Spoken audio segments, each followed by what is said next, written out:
Hello and welcome to Legerity and EY's session on InsurTech and IFRS17 risk. I'm your host, Mike Wilson. I'm delighted to be joined online by Kostas Nikolopoulos, partner at EY Athens in Greece, and Elizabeth Sipiere, the Chief Revenue Officer at Legerity. Good morning, Kostas. Good morning, Elizabeth. Morning. Morning, Mike. Let me explain to the audience how today's session will work. I've got a series of questions I'm going to ask Elizabeth and Kostas on the Legerity and EY partnership. We'll also get a sense of some use cases, how they've worked together. I think it's a really great moment here we are at the end of June, getting a sense of market readiness for IFRS 17.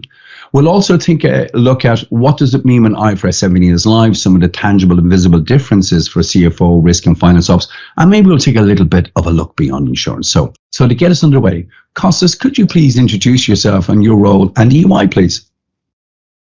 Thank you, Mike. Hello, everyone. I'm Kostas Nikolopoulos. I'm a partner in EY consulting practice. I'm based in Athens. I'm a 16-year professional in insurance. I'm an actuary by background, being a qualified UK actuary, having started my career in UK back in 2007.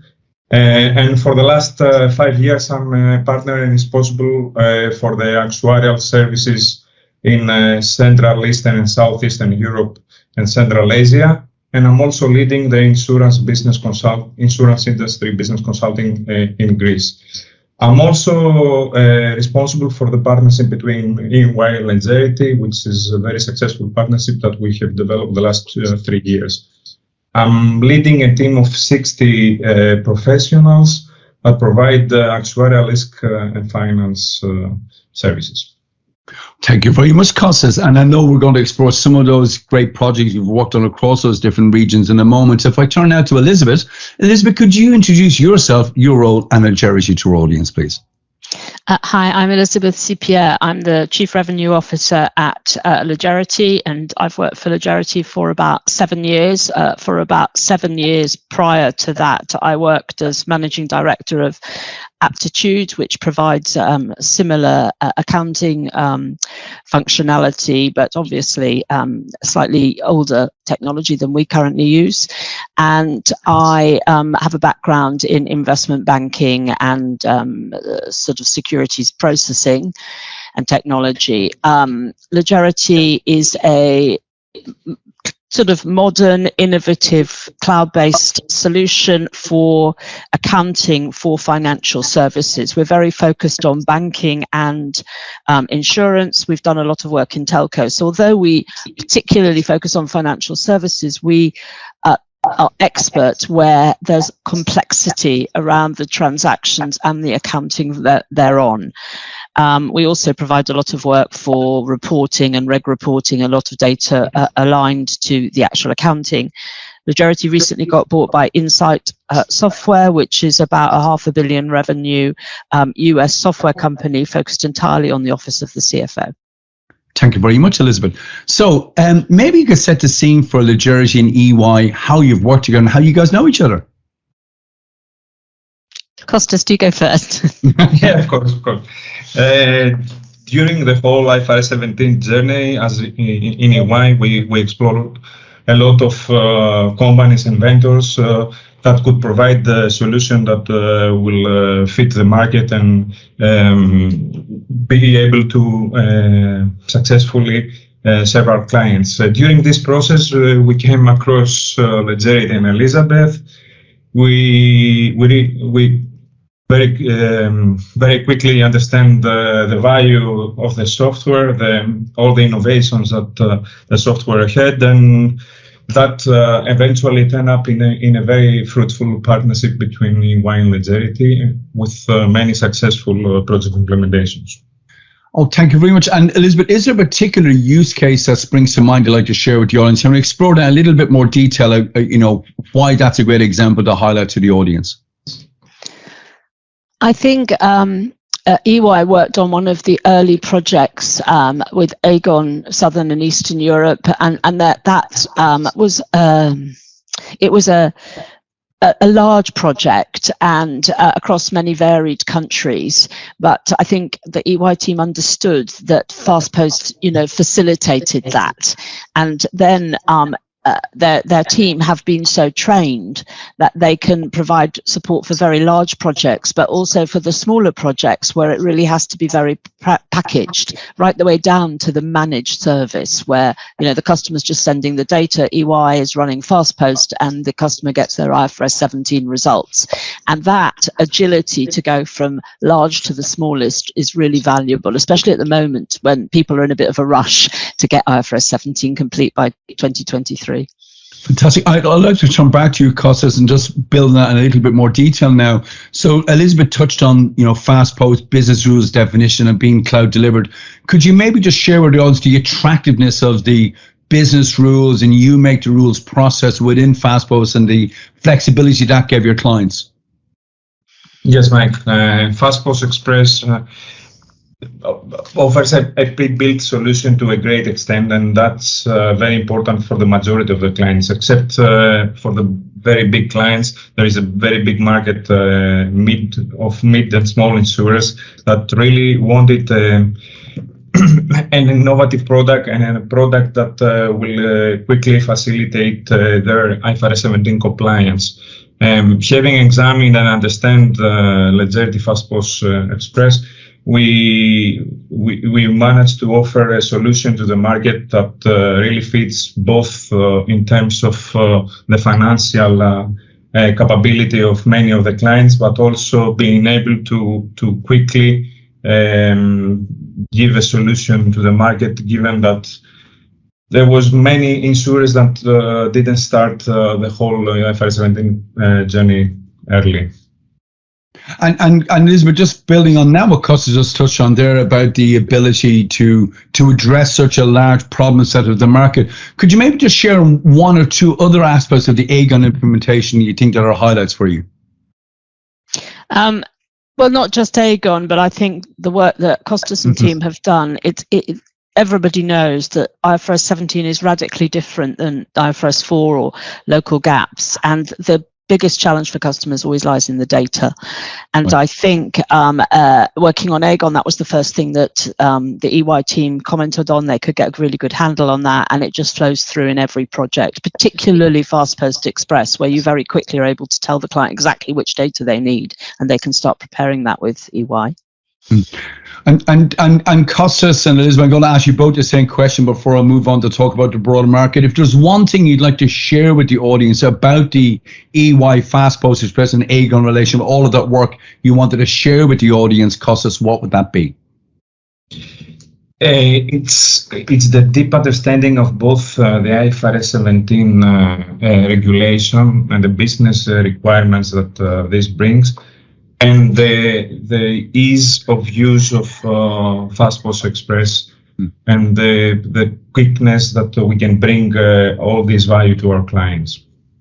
Fantastic. So ease of use, quickness, deep understanding. And if there's one element that you would like to highlight to the audience, Elizabeth, what would that be?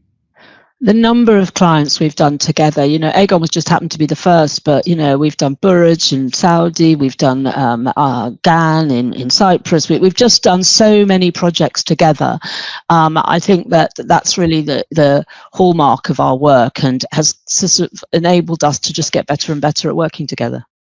Fabulous. Well, it now kind of brings me nicely on to the next part of the interview, which you touched on, Elizabeth and both Kostas, was the sense of market readiness. You know, folk maybe that haven't addressed their IFRS 17 issues or maybe their projects might be faltering, and also maybe how the market has coped. So first of all, what's your sense, Kostas, on how ready the market is for IFRS 17?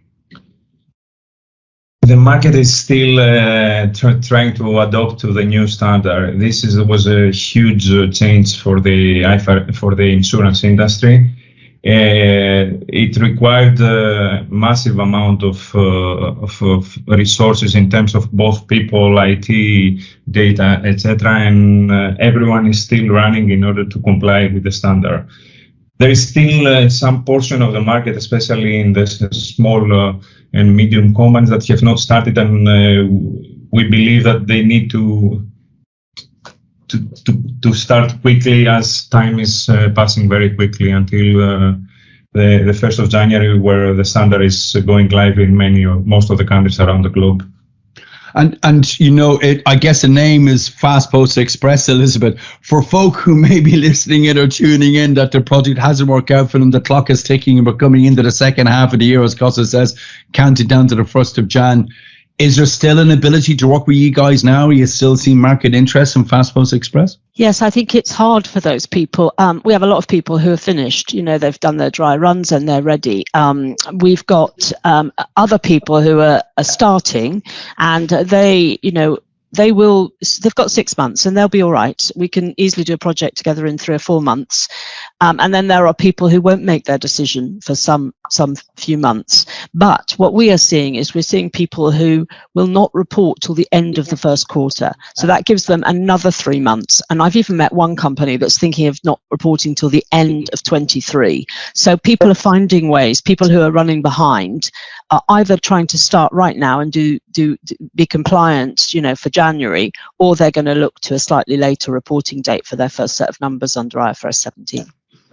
So I guess a takeaway for those folk, it's still not too late to you know, your inbox is always open, drop you a call, get a demo of FastPost Express and talk about how you guys can help them get them over the line. Yeah, absolutely. Great. Okay. Kostas, you talked about just how big a change this is for a market. So what will it mean when IFRS 17 is live? You know, what are the tangible and visible differences for the CFO, for risk and finance ops? Yeah, that's a very nice question. I think the main difference is that we are going to have a very technical accounting standard. Variation between companies will be significantly less, and there will be much more transparency for all the users of the financial statements. That requires significant amount of time from CFO and finance professionals in order to deeply understand how the new standard works and how it will affect their day-to-day finance operations. But we see also a business angle in the whole IFRS 17 change, which will affect also the processes and the products in the market. And I would like to return to that in a moment too. And I'm just going to turn to Elizabeth now, Kostas, and kind of build on that. You know, you are uniquely placed at Legerity. You know, your deep understanding of the market and how insurance works, but you are a technology company. You're a no-code provider, cloud native. So what will this mean for your customers who suddenly, you know, now deployed to their organization, Elizabeth, a really fantastic capability in this sub-ledger processing and accounting processing? What will that mean? Well, I think most of our customers know that they have bought something to get them, especially IFRS FastPost Express, they bought something to get them compliant. But FastPost is a finance transformation, sort of end-to-end automation of the finance and ops processes. And I think most of them will see that that it's not possible to do something as complex as IFRS 17 manually, and it's very risky to do it in spreadsheets. So they've got the foundation for building an automated set of finance functions with fantastic reconciliation, exception management processes that they can put in place. And we already see people, we have an allocations module, and we see people starting to use it for general expenses and things outside IFRS 17. So fortunately, this is a very much an accounting solution, and I hope that our clients will begin to use it going forward to improve their operations. And Kostas, returning to you, you touched on there about what it meant for the business. You know, what will this mean for consumers and insurers for this extra transparency and accuracy? Every change made in the insurance market, we believe it's for a good reason, and I think that will eventually provide better products and more transparent to the customers. And just staying with you, Kostas, you know, now we're kind of looking beyond insurance, you know, and looking beyond that as a sector into the broader financial markets. What lessons and learnings do you think IFRS 17 other financial markets can pick up on that sense of regulation and maybe that sense of transparency? I think the main lesson we took from IFRS 17 is that data is everything. So all the financial organizations need to really invest in the way they store, they manipulate, they have the data for both financial purposes, but also for business purposes. And that process is lengthy, painful, and they need to invest heavily on this. Mm-hmm. And Elizabeth, the same question. I know that Legerity are very active in the banking sector at the moment, but kind of looking beyond insurance. Any thoughts you'd like to share with our audience? Interestingly, I think that insurance actually was a bit behind in accounting processes and understanding their data relative to a lot of the banking clients.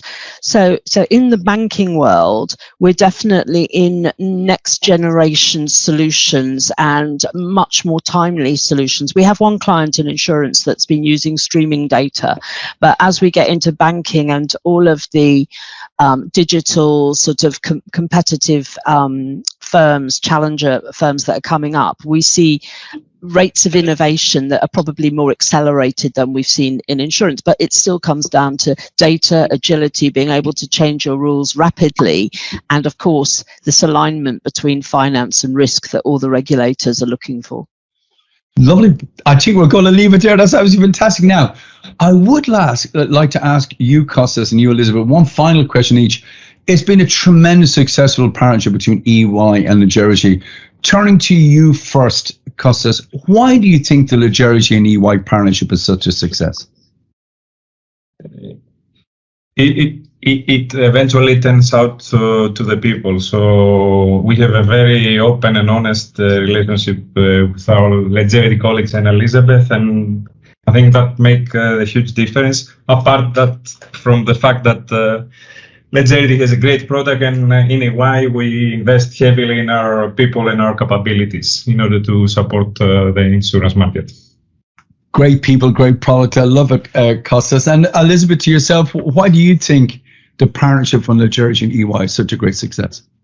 Well, communication is everything, and I think that we've done well through the difficult things as well as the disagreements or areas where we might not have expected to agree, as well as those that were obviously completely in line. But the other point that Kostas made is really important. We have tried partnering with some other firms, and the competency of the team and their ability to understand both our accounting solution and IFRS17 makes a real difference. And some other consulting firms maybe don't put people with quite the same skill into the process, but Kostas has clearly built a team that put the effort in and really understood how we work.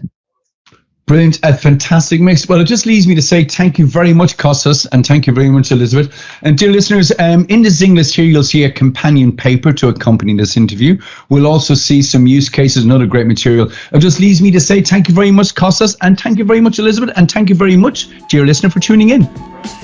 Thank you, everybody. Thank you, everybody. Thank you, Mike.